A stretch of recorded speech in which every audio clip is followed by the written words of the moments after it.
Friends, कैसे हो? मैं आशा करती हूँ कि आप लोग बहुत अच्छे होंगे और मन लगा करके पढ़ाई कर रहे होंगे। दोस्तों, सीटेट एग्ज़ाम को ध्यान में रखते हुए आपको रोज़ाना गणित की क्लास दी जाती है। तो दोस्तों, आपको गणित से बिल्कुल भी डरना नहीं है, क्योंकि गणित में इस तरीके के क्वेश्चन आते हैं कि आप आसानी से हल कर सकते हैं। जैसा कि आपको पता है कि 15 नंबर की आपके क्या है पेडागोगी आती है और 15 नंबर के आपका जो कंटेंट से क्वेश्चन पूछे जाते हैं। तो दोस्तों, इस क्लास में वे क्वेश्चन कराए जा रहे हैं जो आपके 1 मंथ यानी कि जो 1 मंथ आपके ऑनलाइन बेस पर जो परीक्षा हुई थी 2021 में, ये वे सभी क्वेश्चन हैं जो आप आराम से हल कर सकते हैं और बार बार आपकी परीक्षा में आते हैं। तो सबसे पहले बात करेंगे हम गणित की शिक्षण विधियाँ। गणित की शिक्षण विधियों से क्वेश्चन बहुत आते हैं। कैसे आते हैं ये भी आज वीडियो के अंदर देखेंगे। तो सबसे पहले बात करते हैं आगमन विधि। गणित में होती है आगमन विधि। तो आगमन विधि आपके लिए मोस्ट इम्पॉर्टेंट है, चाहे आपकी सीडीपी हो, चाहे आपका पर्यावरण अध्ययन हो, आ ही जाते हैं। तो गणित की शिक्षण विधियों में आगमन विधि में क्या होता है? आगमन विधि में सबसे पहले दोस्तों उदाहरण दिया जाता है, बच्चे को कोई एग्जाम्पल दिया जाता है, इसके बाद में नियम बताया जाता है। फिर है आपकी निगमन विधि। निगमन विधि में क्या होता है? नियम पहले होता है, बच्चों को नियम बताएंगे, ठीक है, कि 2 और 2 कितने होते हैं, 4 होते हैं। इस तरीके से नियम बताएंगे, इसके बाद में उसे उदाहरण पर ले जाएंगे। तो ये आगमन विधि का क्या होता है? उल्टा होता है। अगली है आपकी जो है विश्लेषण विधि। विश्लेषण विधि में क्या होता है? जो विश्लेषण विधि होती है, इसमें किसी समस्या की तह तक पहुंचा जाता है, किसी समस्या की तह तक पहुंचा जाता है। और अगली है आपकी संश्लेषण विधि। इसमें ज्ञात से अज्ञात की ओर जाया जाता है।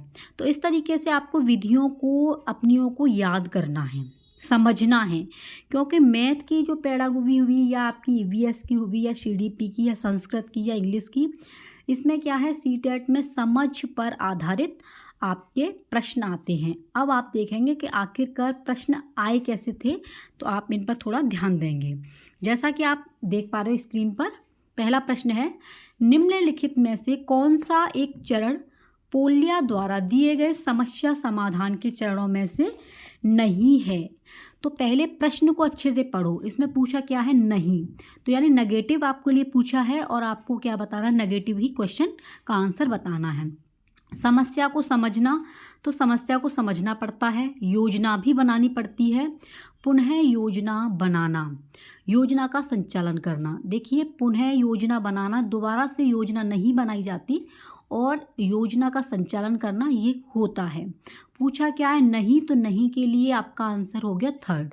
तो आपका कौन सा सही है? पुनः योजना बनाना, ठीक है। इस तरीके से आप आसानी से गणित के क्वेश्चनों को हल कर सकते हो।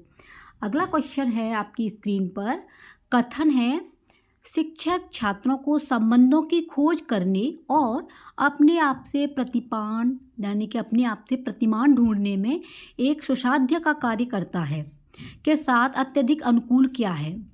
भूमिका, अभिनय, आगमन विधि, विश्लेषणात्मक विधि या प्रदर्शन? तो इसमें जो क्या होगा, आपका आगमन विधि है। कैसे है? शिक्षक छात्रों को संबंधों की खोज करने और अपने आप से प्रतिमान ढूंढने में एक सुसाध्य का कार्य करता है। तो एग्जाम्पल क्या है इसका? यानी एक जो है टीचर, वो एक सुसाध्य का कार्य करता है, तो इसलिए इसमें आगमन विधि का प्रयोग किया गया है। इस तरीके से आपके जो है क्वेश्चन बन करके सीटेट में आते हैं। अगला क्वेश्चन है, कक्षा 3rd की एक अध्यापिका अपने छात्रों के लिए निम्नलिखित प्रश्न पढ़ती है। एक कक्षा 3 की अध्यापिका हैं, वो एक प्रश्नों को पढ़ रही हैं। अगर मैं 2 दहाई में से 2 इकाई घटाती हूँ तो उत्तर क्या होगा? वो कहती हैं कि अगर मैं 2 दहाई में से 2 इकाई को घटा दूँ तो उसका उत्तर क्या होगा? तो इसका उत्तर आपको बताना है। छात्रों में से एक छात्र जवाब देता है कि उत्तर 0 है। अब बताइए कि कथनों में से कौन सा उपरोक्त संदर्भ में सही है? छात्र द्वारा दिया गया उत्तर सही है। छात्र में स्थानीय मान की संकल्पना को दृढ़ करने के लिए शिक्षक को मूर्त सामग्री का प्रयोग करना चाहिए। आपका सेकंड ऑप्शन बिल्कुल सही है, क्योंकि वो मूर्त होगा और इसमें संकल्पना होगी, दृढ़ निश्चय होगा, तभी वो उसका आंसर दे सकता है। तो आपका सेकंड ऑप्शन बिल्कुल सही है।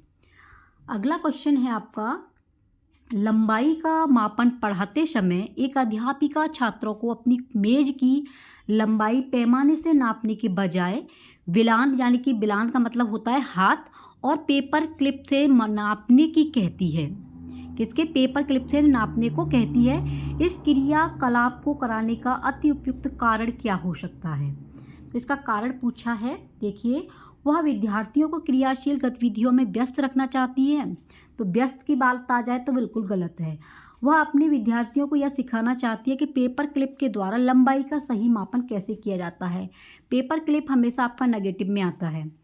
वह चाहती है कि उसके विद्यार्थी पुराने तरीकों से वस्तुओं का मापन करने का अभ्यास करें, या वह चाहती है कि विद्यार्थी मापन के लिए मानक इकाइयों की आवश्यकता को समझें। इसमें कारण पूछा है। कारण मतलब क्या है?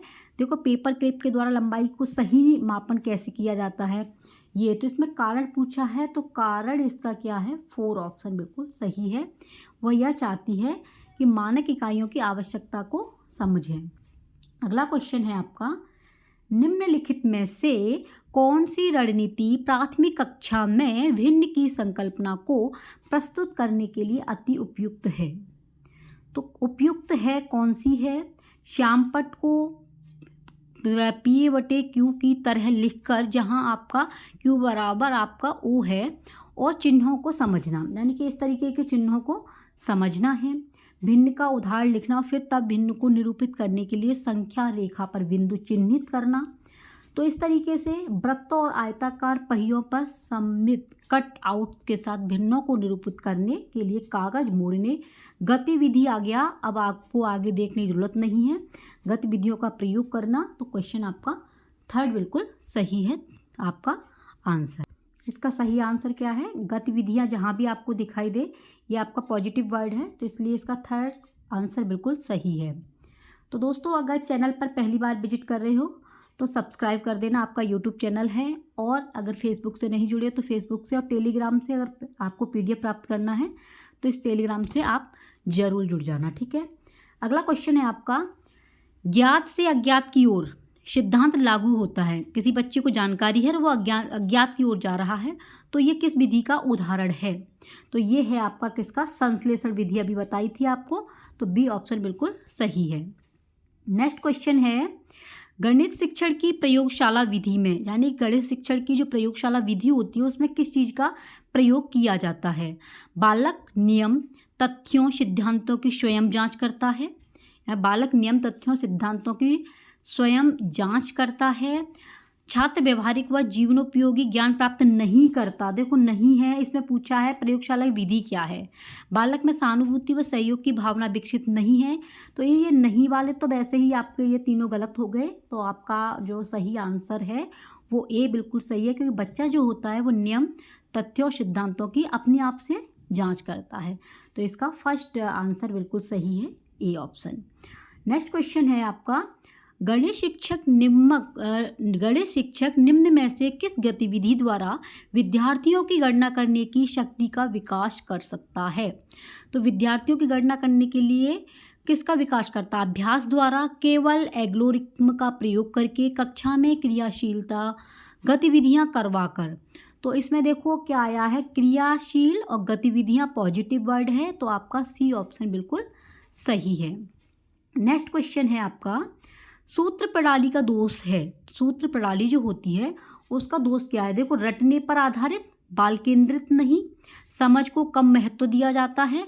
तो ये तीनों ही आपके क्या हैं? नेगेटिव वर्ड हैं, नकारात्मक हैं, इसलिए इसमें क्या हो गया आपका? उपरोक्त सभी, ठीक है। इसका सूत्र प्रणाली का जो दोष है वो रटने पर भी बल देता है, बाल केंद्रित भी नहीं होती है, समझ को कम महत्व दिया जाता है, इसलिए इसका सही आंसर है डी, उपरोक्त सभी। नेक्स्ट क्वेश्चन आपकी स्क्रीन पर आ चुका है, निम्नलिखित में से कक्षा में हो रहा कौन सा कार्य एक गतिविधि है? कोई क्लास में कार्य हो रहा है, उसमें आपको गतिविधि बताना है। क्या है? शिक्षक समझाते हैं कि प्रश्न कैसे हल करें। तो बच्चा, अगर शिक्षक समझा रहे हैं कि प्रश्न कैसे हल करें, इसमें कोई भी गतिविधि हो ही नहीं रही है। नेक्स्ट है बच्चों द्वारा कविता के रूप में गिनती का वाचन करना। वाचन कर रहा है, कोई गतिविधि नहीं है। बच्चों द्वारा श्यामपट्ट से नकल करना, तो नकल करवाना, ये तीनों क्या हैं आपके, ये नेगेटिव हैं और इसमें गतिविधि पूछा है, तो बचा कौन सा, आपका एक ही बचा है डी। बच्चों का अन्वेषण में लगाना। अन्वेषण मतलब होता है कि बच्चों को खोज में लगाना। जब बच्चे खोज करेंगे तो वो क्या करेंगे, अपने आप में अनुभव प्राप्त करेंगे। तो इसका सही आंसर कौन सा है, डी। तो फ्रेंड्स देखिए, गणित के इस तरीके के क्वेश्चन आपके सीटेट के एग्ज़ाम में आते हैं, इसलिए आप गणित से ज़्यादा घबराएं नहीं, अपनी समझ को बढ़ाएं। जितना हो, जो पुराने पेपर आपके हो चुके हैं उन पेपरों को हल कीजिए। और आपको पता है कि सीटेट के एग्ज़ाम की डेट आ चुकी है, तो आप इधर उधर ना भटकते हुए सिर्फ अपना जो है ध्यान, अपना कॉन्सेप्ट इसी चीज़ पर लगाएं कि हमको जो है पुराने पेपर हल करने हैं, और जो भी आपके पास में नोट्स हैं उन नोट्सों का रिवीजन करना है। ठीक है फ्रेंड्स, चैनल पर पहली बार विजिट कर रहे हो तो सब्सक्राइब करना, और जितना हो अपने सभी दोस्तों को इस वीडियो को शेयर करना। और आप अपना ख्याल रखना। Take care, bye bye.